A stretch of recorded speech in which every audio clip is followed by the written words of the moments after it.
खुलुमबाय। बे समाव आङो जुमदारारा बनसायगिरि रायजो राजा नोंथांमोननि गेजेराव दिनै जोङो बर'नि मोनसे जारिमिनारि संकस खेराइ, बे संकस खेराइया दिनै 5थि खेबनि थाखाय फालिजानो थांगासिनो दं। दा बे 5थि खेबनि थाखाय फालिजानो थांनाय बे संकस खेराइनि सोमोन्दै बेनि माखासे बाथ्राफोरखौ, हिस्ट्रिकेल बाथ्राफोरखौ मिथिनो थाखाय जोङो बड'लेण्ड जनजाति सुरक्षा मन्चनि मावफुं आफादगिरि दावराव देख्रेब बिथांनिफ्राय जों माखासे बाथ्राखौ मिथिनानै लानो थाखाय आवगायदों। बेजों लोगोसे गसाइगाव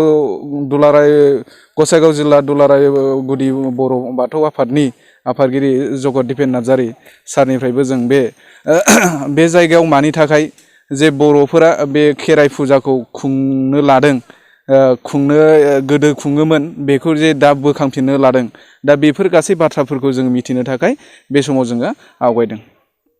नोंथाङा दिनैनि बे फैबाय थानाय 2020 मायथाइनि 22 फेब्रुवारियाव खुंजानो गोनां खेराइ फोरबोनि सोमोन्दै आलासि महरै नुजाथिफैदों आरो जों मिथिनो मोन्दों जे बे जायगाया मोनसे जारिमिनारि जायगा। गोदोनि बर' राजा नरनारायण सिलाराय बिथाङा बे जायगायावनो खेराइ माराइ फुजा होनानै बिथाङा बर' रायजो राजाफोरखौ रैखाथि होबोदोंमोननो। बे जारिमिननि सोमोन्दै जों मोनथिनो लुबैयो। बेयो जारिमिननि बाथ्रा। संकस दैसायाव खेराइ फुजा होनाया बे जारिमिननि 1562 मायथाइनि बाथ्रा।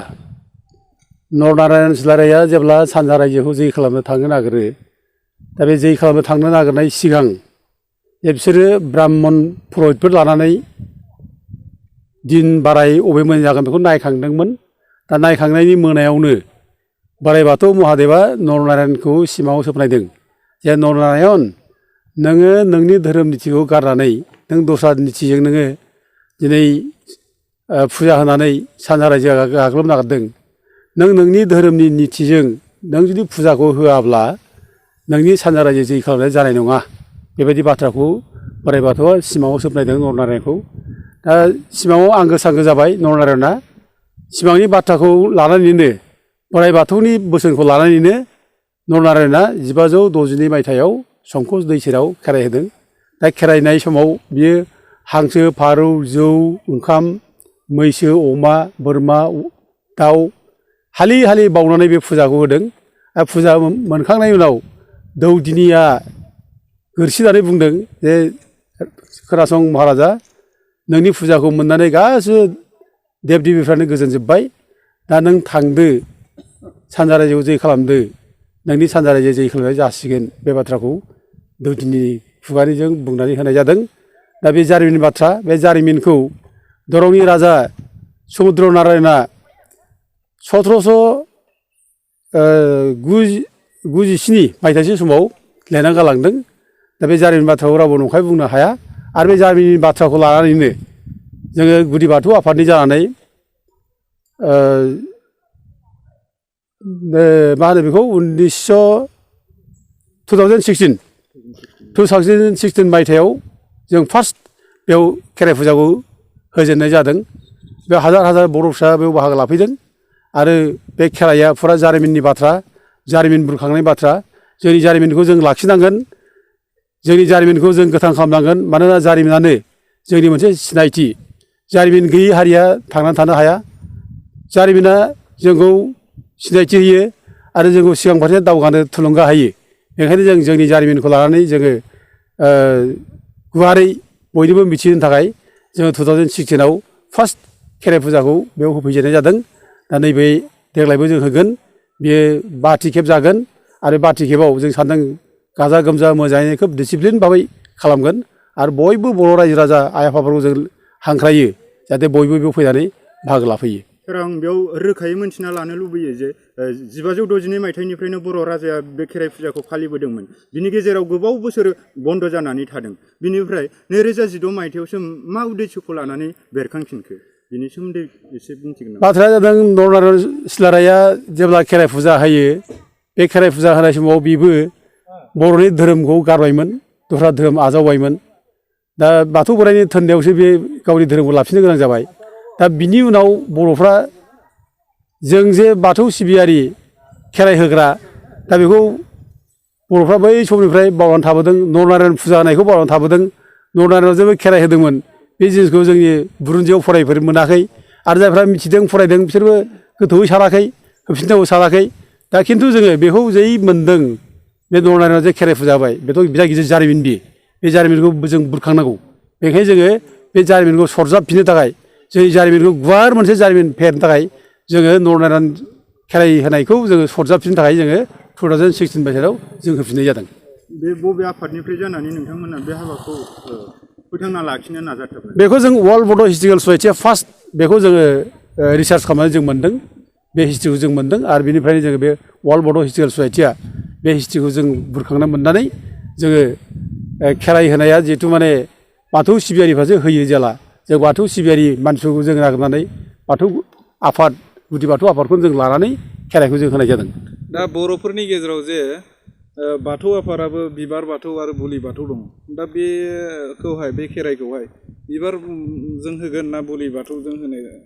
दा बे खेराइयाथ' बिबारजों जाया खेराइया बे बुलिजों जायो आरो गोदो गोदायनिफ्रायनो बर'फ्रा बुलि होग्रा हारिमोन जारिमिनाव रोखा रोखा दङ दा हयथ' जोङो गोबां सोलायबाय दानि दिनाव सोरबा बिबारजों होबाय सोरबा दस्रा नियम निथिजों होबाय दा थेवबो नैबे जायनाखि बुलि बाथौजों जों माने बुलिजों जों खेराइ होगोन बे बुलिजों खेराइ होदोंब्लाबो जोंनि गेजेराव दस्रा धोरोम लाग्रा दंब्लाबो बिथांमोना जोंनि जारिमिननि बे खेराइयाव बयबो बाहागो लाफैनांगौ मानोना बे जारिमिन बुरखांनायनि बाथ्रा बेखौ सहजोबनांगौ धोरोमा थागोन गावबा गाव धोरोमा थागोन खिन्थु जारिमिना मोनसेल' जारिमिना जोंनि बर'फोरनि बे मोनसे जारिमिनखौ जों बुरखांनो थाखाय गासैबो धोरोमारि मानसिफ्रा बेयाव बिबार बाथौखौनो होन बा गुबुन बाथौखौनो होन बा ख्रिस्टियानखौनो होन गासैबो बर'फ्रा फैनांगौ आरो बाहागो लाफैनांगौ सोरबा ब्रह्मखौनो होन जों बिथांमोनखौ बयखौबो जों हांख्रायो फैनानै बाहागो लाफैनो थाखाय आरो जोंनि जारिमिनखौ बुरखांनो थाखाय। दा बे हाबाफारिखौ सानबेसे खुंनो लानाय जागोन? देग्लाय जोङो सानथामनि बाथ्राखौ सावरायदों अबयसे जों सावरायफिनबावनानै जों बेसेबां लानो हायो बेखौ थिग खालामनाय जागोन आरो बे हाबाफारियाव जोङो बुंनो थाङोब्ला बाहेरानिफ्रायबो जों आलासि लिंहरगोन आरो जा जोंनि गेजेराव दासिमबो राजानि फोलेर दाबो जोंहा दङ थांनानै दं दासिमबो दा जों बिथांमोनखौ लिंहरजोबगोन गासिबो जों इतिमধ্যे जों जगाजगबो खालामखाबाय फैगोन। नोंथांमोना बर'नि सिनायथिखौ फोथांना लाखिफिननो बर'नि धोरोमखौ लाखिफिननो नोंथांमोना गोसो गोरबो होना नाजादों बिनि गेजेरावनो बिटिसि सरकारनिफ्राय गावनि हारिनि धोरोम राव हारिमुखौ लाखिनो बिथांमोननिफ्राय माबा मोनसे मदद दं नामा?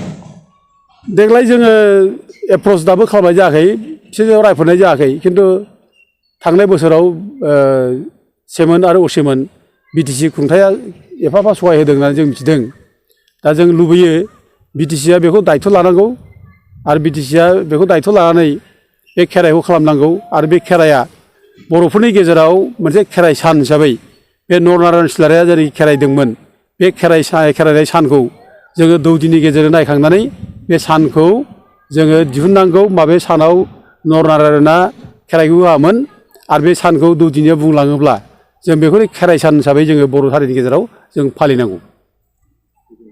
नोंथांमोना जे 2016 मायथाइनिफ्राय बे खेराइखौ फालिबोदों बिदिनो नरनारायण सिलारायाबो फालिबोदोंमोन नोंथांमोना फालिबोनायनिफ्राय माबा मोनसे इसोरनि प्रमान मोनदों नामा? औ प्रमानाथ' जोङो थारमाने जोङो आसलते जों जेब्ला खेराइनायनि सिगां ओलोंगिखाङो आरो देउदिनिया बाय अनस्रा होनानैसो फैनानै माने सिगां जोङो गसाइगाव डिस्ट्रिक्टआथ' बावाखै 18निफ्राय जादों सिगां क'क्राझार डिस्ट्रिक्ट होननानै दंमोन गासै जोङो माने जोंनि बाथौआरिखौ बुलि बाथौखौ दा बुरखां नागिरनासो दं माने बावसे दासिमबो जों नागिरजोबना मोनबावाखै ओरैबायदि अबस्था दं आरो आंनि सोंनायनि उद्देश्यआ बेनो गोदो गोदाय नरनारायण सिलाराया फालिमारोमोन ना फालिमारामोन बेखौथ' नोंथांमोननि दौदिनिनि खैरा गाखोनायनि गेजेरजों मोनथिनो मोनो स' बिनि माबा मोनसे फोरमान नोंथांमोननि खोमाजों खोनानाय बे खोथाखौ शेयार खालामगोन नामा? नङा फालिमारगोन ना फालिमारा बेथ'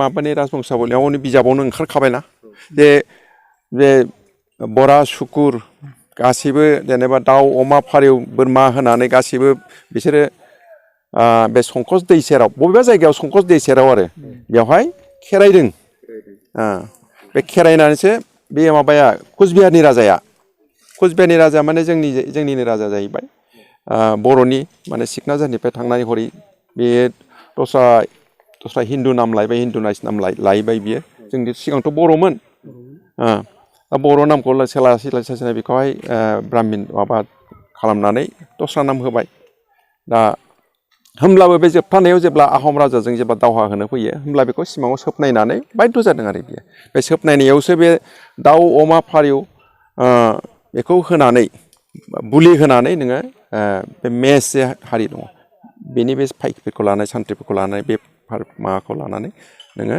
खेरायनांगौ होननानै दा बेखायनो बे खेरायदों आरो बेथ' प्रमानानो जाहैबाय बे बिजाबा जखन जोंनो होबायब्ला बिजाबखौ जों लिराखै खिन्थु बे असमियाफ्रासो लिरदों दा गतिके बिसोरनो प्रमान होबायब्ला जोंहा माथो प्रमान नांबावगौलाय बेनोथ' नोंथांमोननि गोसोआव थांखि दंना गैया बे खेराइ फोरबोखौ जे बोसोरफ्रोमबो फालिलांबाय थागोन आरो इयुन जोलैयाबो फालिलांथों बिनि सायाव माबा मोनसे थांखि दं नामा बेथ' थांखि दङ जोङो माने बोसोरफ्रोमबो जोङो थिग थारिखखौनो लाबाय थादों जों सिगां बे माने फाल्गुननि सेथि गिबि सनिबार आरो गिबि सनिबार फाल्गुन दाननि सिगां सनिबार सानाव जों बेखौ फालिदोंमोन खेराइ फुजाखौ जों होदोंमोन नाथाय जों दा लासै एफा सोदांबोनाय नालाय दा सोदांनानै जों लासै मिन्थिबोबाय जे नै दिनै डिउटिनि अनुस्रानायाव होनलांबाय जे नैथि सनिबारखौ लानांगौ होननानै दा जोङो बेखौ सावरायगोन जिहेतु सिमोननिफ्राय जोङो मिरु आफादा जोंहा सेन्ट्रेल कमिटि दङ गुदि बाथौ आफादनि दा गतिके बे गुदि बाथौ आफादनि जे मिरु आफाद सेन्ट्रेल कमिटि बे सेन्ट्रेल कमिटि सावरायनानैसो जों गसाइगाव जिल्लाया बेखौ जोङो दैथायहरनानै जों डिसिसनखौ लागोन आरो देग्लायनिखौ